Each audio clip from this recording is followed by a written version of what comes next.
Bonjour à tous, aujourd'hui je vous propose la recette d'un cake à la compote de pommes. Alors pour faire cette recette c'est très simple, il vous faudra de la compote de pommes évidemment, du sucre, du lait, de la farine, de la levure, des œufs et de l'arôme vanille. Donc c'est une recette que j'ai prise sur notre site internet Compagnon et moi. Si vous ne le savez pas, n'hésitez pas à aller visiter ce site, vous pouvez imprimer, vous avez la version imprimable de toutes les recettes qui sont publiées sur le blog. De la même manière, vous pouvez vous abonner à la newsletter pour être informé des dernières sorties de recettes, des dernières nouveautés concernant notre site internet. Voilà, je vous montre sur le site Compagnon et moi. Donc vous êtes sur notre site, vous avez donc un bouton rechercher ici qui vous permet de sélectionner avec des mots-clés, d'affiner avec des mots-clés votre recherche. Donc moi par exemple si je mets cake compote,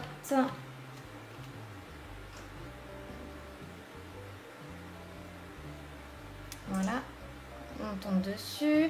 Une fois que vous avez sélectionné votre recette, évidemment vous avez donc la recette détaillée et vous avez la possibilité de télécharger la version imprimable en cliquant sur la petite imprimante. Hop. Il ne vous reste plus qu'à imprimer, vous n'avez donc pas la photo, ça vous permet d'imprimer juste le texte. Cette recette de cake est idéale pour les petits, donc moi je vais en donner à ma petite Justine qui a 14 mois et je vais profiter de la fin de cette vidéo pour vous faire un petit room tour de sa chambre afin de vous montrer les derniers petits jouets qu'elle a eu à son anniversaire, puisqu'il y a des choses très sympas. Alors je vous invite à mettre un petit pouce bleu si cette recette vous plaît et à vous abonner à la chaîne si cela n'est pas encore fait. Je vous dis à de suite avec la recette en images et en musique et on se retrouve à la fin de la vidéo pour une petite visite de ma maison.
Voulais vous montrer où c'est en termes de jouets sympathiques. C'est ce petit jeu de motricité fine type Montessori. Hop. Que Justine a eu pour ses 1 an, donc elle commence à jouer pas mal avec, elle y arrive déjà. Alors pour l'instant c'est aléatoire, elle mesure pas la taille des carottes, donc vous voyez chaque carotte a un diamètre particulier qui lui permet de rentrer uniquement dans un rond, dans un petit trou. Tu veux le faire Liam? Allez, Liam va le faire.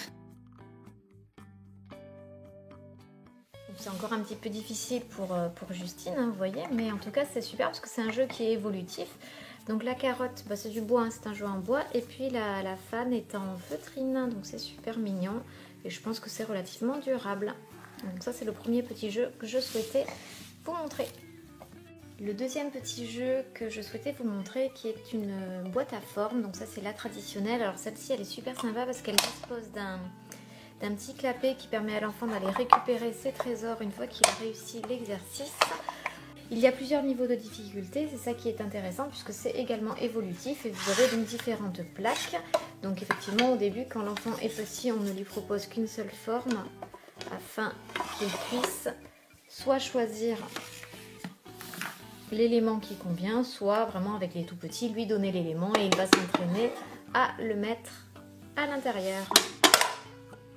Et ensuite il peut récupérer son petit trésor. Donc voici les différentes plaques. Donc celle-ci est la plus complexe puisqu'il convient à l'enfant de choisir donc l'élément parmi l'élément qui convient et le placer dans le bon orifice. Celui-là est pas mal, hein. Justine 14 mois il y arrive bien, mais il y a quand même une petite notion de difficulté puisqu'il faut quand même bien positionner sa pièce pour l'insérer correctement dans la fente. Alors ça c'est clairement mon jeu préféré, Justine adore jouer avec, si bien qu'on a déjà perdu 2 petits légumes en feutrine, je vais vous montrer. Donc c'est un petit coffret qui contient des cartes, Liam tu vas m'aider, des cartes et des légumes et des fruits en feutrine. Donc vous avez différents fruits et légumes. Hein, vous voyez, donc c'est de la feutrine, hein, et c'est un petit peu... Voilà, c'est pas juste de la feutrine découpée, il y a quand même des petits éléments qui permettent de distinguer, par exemple le raisin, on peut distinguer légèrement les grains de raisin. Et ensuite, vous avez donc des cartes qui correspondent aux fruits et aux légumes. Donc il y a plusieurs manières de jouer avec ça, en fonction de l'âge de votre enfant. Donc évidemment, c'est un jeu évolutif, puisqu'on essaie de prendre des jeux évolutifs dans la mesure du possible. Donc dans un premier temps, on peut tout à fait, avec les tout petits, juste les laisser jouer avec les éléments en feutrine. Puis petit à petit, faire des associations de couleurs, donc le jaune, voire même sur la banane, peu importe, les éléments jaunes sur les éléments jaunes, les éléments verts sur les éléments verts, etc. Et peut-être petit à petit commencer à associer le bon légume donc avec la carte qui correspond. C'est aussi très intéressant pour le langage puisque ça permet de développer le lexique des enfants en leur présentant oralement le nom du légume ou du fruit qui correspond. Donc c'est un exercice de catégorisation, d'association, de couleurs, de formes, et c'est évolutif, c'est ce qui est super intéressant. Justine adore jouer avec, donc voilà. Et il nous manque une petite carotte, puisque normalement il y en a 2, et un petit haricot vert, puisqu'il y en a normalement 2 à chaque fois, et je n'en ai retrouvé qu'un. Le jeu suivant que je souhaitais vous montrer est super joli, donc il est très grand, c'est un plateau de bois type puzzle, donc avec des éléments à insérer. Vous avez pour chacun des éléments une activité, en tout cas de manipulation, de clips, d'insertion, de nœuds, de nouages et de clips. Alors Justine est encore trop petite, à 14 mois, elle n'a pas encore la force, même pour un adulte, c'est pas ultra simple. Enfin bon voilà, ça demande quand même un petit peu de dextérité, elle n'a pas encore la force ni la technique pour réaliser ces exercices. Elle arrive à clipser néanmoins. Évidemment, elle n'arrive pas à ouvrir ni à fermer la ceinture et encore moins à faire les lacets. Donc ça c'est chouette parce que jusqu'à 5-6 ans, pour l'apprentissage des lacets par exemple, ça peut être un jeu super sympa. Donc pour vous montrer, on va commencer par celui-là, Liam. On a la fermeture éclair. Pour lui apprendre comment marchent les gilets par exemple. Oui.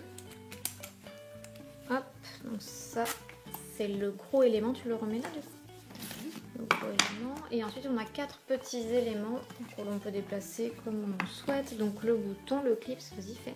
Il y a le clip, c'est celui de bébé. Oui, Justine aime bien celui-là. Alors elle n'arrive pas à l'ouvrir mais elle arrive à le fermer, donc ça l'amuse beaucoup. Hop, le clip, le bouton pression. Elle arrive un peu à l'enlever. Elle arrive à l'enlever, mais elle n'arrive pas à la remettre. Ok.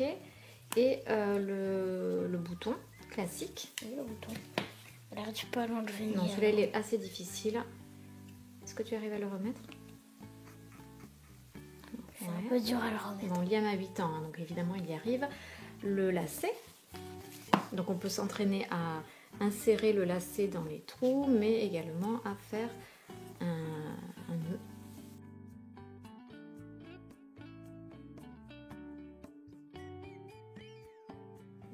Super.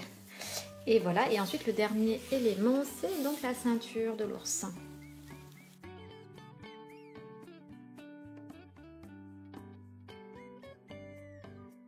On rhabille.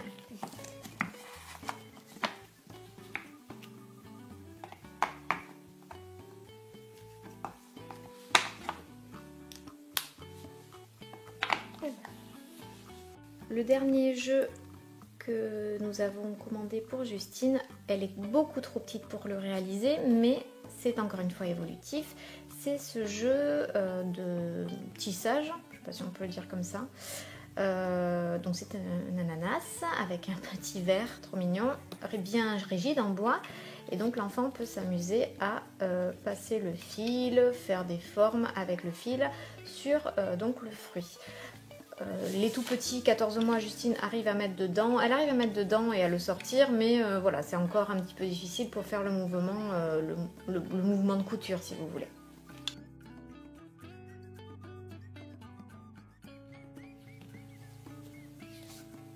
Voilà donc les 4 petites activités pour enfants aux alentours de 12-18 mois que je vous ai montré.